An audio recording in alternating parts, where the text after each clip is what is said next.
नमस्कार दोस्तों, एक बार फिर से स्वागत है आप सभी का मेरे YouTube channel occult and you में। दोस्तों, जैसा कि आप सभी जानते हैं कि इस चैनल में हम आपको जानकारी देते हैं ज्योतिष से संबंधित, अंक ज्योतिष से संबंधित, वास्तु से संबंधित और ध्यान से संबंधित, चक्र ध्यान, कुंडलिनी ध्यान से संबंधित। तो उसी सिलसिले में हमारी श्रृंखला अभी फ़िलहाल चल रही है वैदिक ज्योतिष के ऊपर, जिसमें कि हम आपको भावों के बारे में जानकारी दे चुके हैं। और इसी श्रृंखला के अंतर्गत हम आपको 7 ग्रहों के बारे में भी जानकारी दे चुके हैं। सूर्य से लेकर के शनि तक के बारे में जानकारी दे चुके हैं, जो कि प्रथम 7 ग्रह हैं वैदिक ज्योतिष के अनुसार। सूर्य, चंद्र, मंगल, बुध, बृहस्पति, शुक्र और शनि, इन 7 ग्रहों के बारे में आपको जानकारियां दी जा चुकी हैं और इन 7 ग्रहों के बारे में पूर्ण रूप से समझाया जा चुका है। आज हम बात करेंगे आखिरी 2 ग्रहों की, यानी कि ग्रह नंबर 8 और 9 की, यानी कि राहु और केतु की। तो राहु और केतु को दोस्तों ज्योतिष में पाप ग्रहों में ही रखा गया है। उसमें से सबसे पहले बात करेंगे हम राहु ग्रह के बारे में। तो जैसा कि मैंने आपको बोला कि राहु केतु को पाप ग्रहों में ही रखा गया है और उसमें से भी राहु को सर्वाधिक पाप ग्रह माना गया है, क्योंकि राहु हमारे माइंड का रूलर है, हमारे माइंड को भटकाता है, हमारे माइंड को रूल करता है। और चंद्र के ऊपर अगर इसका इफेक्ट हो जाए तो हमारा माइंड पूरी तरह से राहु के काबू में आ जाता है, और जब माइंड ही भटक जाएगा तो हमें अच्छे और बुरे की कोई पहचान नहीं होगी। इसलिए राहु को सर्वाधिक पाप ग्रहों में रखा गया है और सर्वाधिक पाप ग्रहों में माना गया है और सर्वाधिक पाप ग्रह माना गया है। तो आइए चलते हैं राहु के बारे में कुछ मुख्य बातें जानते हैं। राहु किसी राशि का स्वामी नहीं है। वैदिक ज्योतिष के अनुसार राहु की अपनी कोई राशि नहीं है। राहु को किसी भी राशि का स्वामित्व नहीं दिया गया है। इसका डायरेक्शन है दोस्तों दक्षिण पश्चिम, यानी कि दक्षिण पश्चिम दिशा में अगर राहु हो आपकी कुंडली में तो ये सर्वाधिक ताकतवर ग्रह माना जाता है। दक्षिण पश्चिम दिशा इसकी डायरेक्शन है। इसका दिन शनिवार है। इसका जो मूल तत्व है वो वायु है और ये मिथुन राशि में उच्च का होता है, यानी कि सर्वाधिक ताकतवर होता है। यहाँ मैं एक बात और कहना चाहूँगा कि कुछ ज्योतिषियों के अनुसार ये मिथुन राशि यानी कि बुध की राशि में उच्च का होता है, जबकि कुछ ज्योतिषियों के अनुसार ये वृष राशि यानी कि शुक्र की राशि में उच्च का होता है। तो यहाँ हम दोनों ही राशियों को लेकर के चलेंगे और बात करेंगे राहु की। तो ये हम मान करके चलते हैं कि ये मिथुन और वृषभ या वृष राशि में और मिथुन राशि में उच्च का होता है, यानी कि सबसे ज़्यादा ताकतवर होता है। और वहीं धनु या वृश्चिक राशि में ये सबसे ज़्यादा कमज़ोर होता है, यानी कि नीच का होता है। दोस्तों, यहाँ भी ज्योतिषियों के अंदर अलग अलग धारणाएं हैं। कुछ ज्योतिष इसे वृश्चिक राशि में नीच का मानते हैं और कुछ ज्योतिष इसे धनु राशि में नीच का मानते हैं। तो यहाँ हम दोनों ही राशियां लेकर के चलेंगे। तो ये वृश्चिक और धनु राशि में नीच का यानी कि सबसे ज़्यादा कमज़ोर ग्रह होता है राहु। इसकी दृष्टि दोस्तों गुरुवत है, यानी कि जो गुरु की दृष्टि है वही राहु की दृष्टि है, अर्थात ये भी अपने भाव से 5वें, 7वें और 9वें भाव को देखता है। इसका लिंग दोस्तों पुरुष है, यानी कि ये एक पुरुष ग्रह है। नक्षत्र स्वामी इसका आद्रा, स्वाति और शतभिषा नक्षत्र है, अर्थात ये इन 3 नक्षत्रों का, आद्रा, स्वाति और शतभिषा नक्षत्रों का स्वामी है, अर्थात ये 3 नक्षत्र इसके स्वामित्व के अधीन आते हैं। इसका शुभ रत्न है दोस्तों गोमेद। प्रत्येक जातक की कुंडली में ये 18 वर्ष के लिए आता है, यानी कि 18 वर्ष तक इसकी महादशा चलती है प्रत्येक जातक की कुंडली में। इसका मंत्र है ओम राम राहवे नमः। ओम राम राहवे नमः। और इसके इष्ट देव भी दोस्तों महादेव ही हैं, यानी कि शिव जी। तो ये कुछ मुख्य बिंदु थे राहु के। आइए अब चलते हैं, जानते हैं कि केतु के बारे में क्या क्या मुख्य बातें हैं। तो दोस्तों केतु को भी पाप ग्रहों में ही रखा गया है, लेकिन केतु के पास क्योंकि सिर नहीं है, केतु क्योंकि धड़ है, इसीलिए वो आपके मन को भटका नहीं सकता। इसीलिए केतु को गुरु के समान और मंगल के समान फल देने वाला ग्रह माना गया है। जो केतु है वो आपको मंगल के और गुरु के समान फल देता है, और ये मंगल और गुरु की राशि में उच्च का होता है और शुक्र और बुध की राशि में नीच का होता है। जबकि राहु शुक्र और बुध की राशि में उच्च का होता है और मंगल और गुरु की राशि में नीच का होता है। तो यहाँ दोनों में अंतर है, राहु और केतु में। इसको पाप ग्रहों में रखा जरूर गया है क्योंकि इसका स्वभाव पापी है, लेकिन ये मोक्ष का कारक भी है। केतु मोक्ष का कारक है। अगर आपके कुंडली के द्वादश भाव में केतु आ जाए तो ये समझा जाता है कि आपको मोक्ष की प्राप्ति होगी, आपको जीवन और मृत्यु के चक्र से छुटकारा प्राप्त हो जाएगा। तो केतु को पाप ग्रह होते हुए भी अच्छा समझा गया है, आध्यात्म का एक प्रतीक माना गया है, धर्म का एक प्रतीक माना गया है, और इसके फलों को भी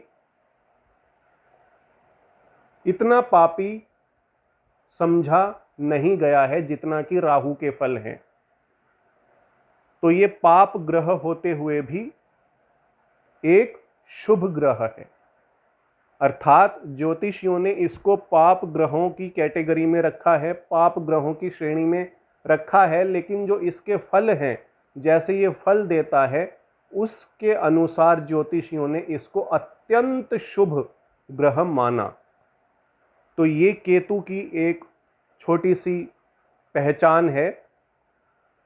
और आइए अब चलते हैं, इसके बारे में कुछ मुख्य बातें जानते हैं। इसका भी राहु की जैसे कोई राशि नहीं है, जैसे राहु की कोई राशि नहीं है वैसे ही केतु की भी कोई राशि नहीं है, यानी कि इसको किसी राशि का स्वामित्व नहीं दिया गया है ज्योतिष में। और इसकी दिशा भी दक्षिण पश्चिम ही है, जो कि राहु की दिशा है, यानी कि राहु और केतु की दिशा एक ही है, दक्षिण और पश्चिम। दक्षिण और पश्चिम नहीं बल्कि दक्षिण पश्चिम, मतलब कि साउथ वेस्ट जो डायरेक्शन है वो राहु का और केतु का दोनों का डायरेक्शन है। केतु का दिन मंगलवार है, अर्थात ये मंगलवार को सबसे ज्यादा ताकतवर रहता है क्योंकि ये मंगलवत फल देता है। इसके फल जो है मंगलवत, या फिर आप कह सकते हैं कि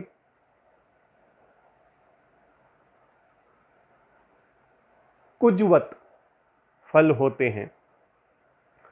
इसका तत्व पृथ्वी है। राहु का तत्व वायु था, लेकिन केतु का तत्व पृथ्वी है।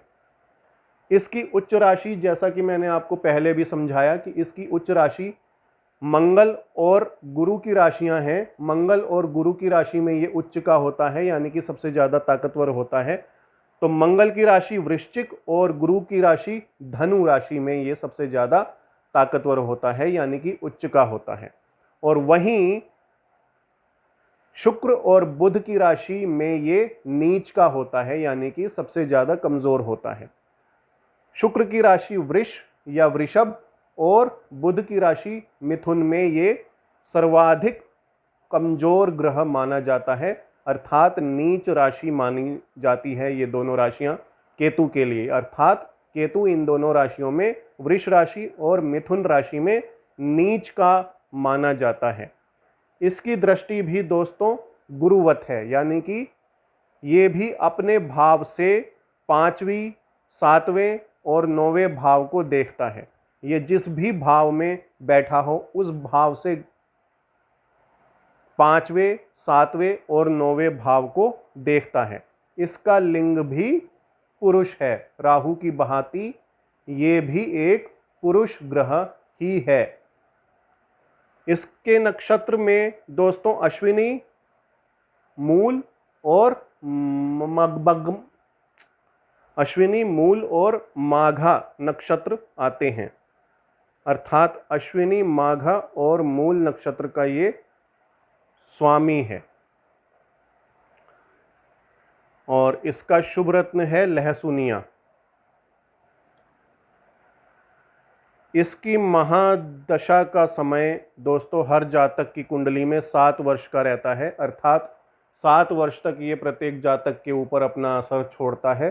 7 वर्ष तक ये प्रत्येक जातक के जीवन में आता है और अपनी महादशा का फल उस जातक को देता है। इसका मंत्र है दोस्तों ओम केम केतवे नमः। ओम केम केतवे नमः। और इसके इष्ट देव भी महादेव ही हैं, अर्थात शिव जी ही इसके इष्ट देव हैं। तो ये थी कुछ मुख्य बातें केतु ग्रह के बारे में। आइए अब चलते हैं राहु के कारकत्व और केतु के कारकत्व के बारे में जानते हैं, यानी कि राहु किस किस चीज़ का कारक है और केतु किस किस चीज़ का कारक है। उस चीज़ों के बारे में थोड़ी जानकारी लेते हैं। तो पहले राहु के बारे में जानेंगे। राहु ग्रह दादा का कारक है। जो भी आपके ग्रैंडफादर हैं, दादा हैं, उनका कारक राहु है। राहु चोरी, विदेशी लोग, विष, धार्मिक यात्राएं, कठोर वाणी, जुआ, भ्रामक, वितर्क, गतिशीलता, यात्राएं, विजातीय लोग, चोरी, दुष्टता, विधवा, त्वचा की बीमारियां, होठ का दर्द, कार्य में रुकावटें, दांत, तुतलाना, देरी, आत्महत्या, पागलपन यानी कि डिप्रेशन, कुष्ठ रोग, रक्तचाप, स्प्लीन इत्यादि का कारक ग्रह है। अर्थात ये सभी चीज़ें राहु के कारक क्षेत्र में आती हैं। विशेषकर मैं आपको बता दूं, ये भ्रामक स्वभाव का ग्रह है और ये आपको और आपके माइंड को भ्रामकता प्रदान करता है। और साथ ही साथ ये विदेश का कारक है, यानी कि जो विदेशी सभ्यताएं और संस्कृतियां हैं वो आपके अंदर आती हैं। आप कानून को नहीं मानते। अगर आपके ऊपर राहु का इफेक्ट है या आपकी कुंडली में राहु अच्छा है, मतलब उच्च का है या अच्छी स्थिति में है, तो आप कानून को नहीं मानेंगे। कानून का विरोधी है राहु ग्रह। और साथ ही साथ आपकी वाणी जो है वो अत्यंत कठोर वाणी रहेगी। जुआ, शराब और स्त्रियों में आपका रुचि रहेगी। यात्राएं बहुत करवाता है राहु, यात्राओं का कारक ग्रह है। और साथ ही साथ ये रिसर्च का भी कारक ग्रह है। जो पीएचडी वगैरह जो कोर्सेज होते हैं या जो अपर डिग्रीज होती हैं, जो हायर डिग्रीज होती हैं, पीएचडी हो गई और एमफिल हो गई, इन डिग्री तक पहुंचने के लिए राहु की बहुत आवश्यकता होती है। जिसकी कुंडली में राहु अच्छी स्थिति में हो वो जातक पीएचडी आसानी से कर सकता है, चाहे उसके अगेंस्ट सारी स्थितियां हों, पर वो फिर भी पीएचडी तक पहुंचता है और पीएचडी की डिग्री हासिल करता है, क्योंकि ये रिसर्च का कारक है। अब चलिए जानते हैं केतु के बारे में। केतु नाना का कारक है, मोक्ष का कारक है। जैसा कि मैंने आपको पहले भी बोला कि केतु अगर 12वें भाव में हो किसी की कुंडली में, या 12वें भाव को देख रहा हो, तो मोक्ष को प्राप्त आसानी से कर सकता है वो जातक। उस जातक के लिए बाकियों की अपेक्षा मोक्ष प्राप्त करना आसान रहेगा, क्योंकि ये मोक्ष का कारक है, धर्म का कारक है, स्पिरिचुअलिटी का कारक है, धार्मिकता का कारक है केतु। इसीलिए ये मंदिर का कारक है,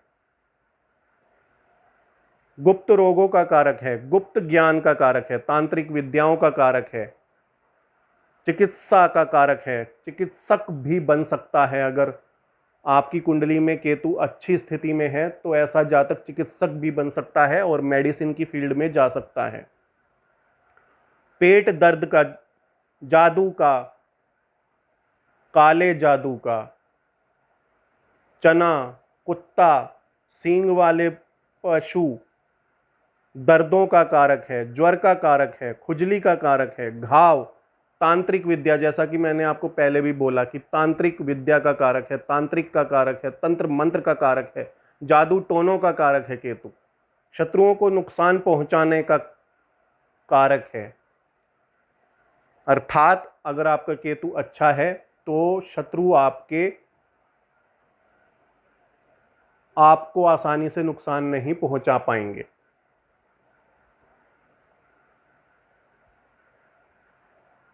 मोक्ष का कारक है। सर्वाधिक जो केतु को जाना जाता है वो मोक्ष और गुप्त ज्ञान के लिए जाना जाता है। अर्थात केतु मोक्ष और गुप्त ज्ञान का मुख्य कारक है।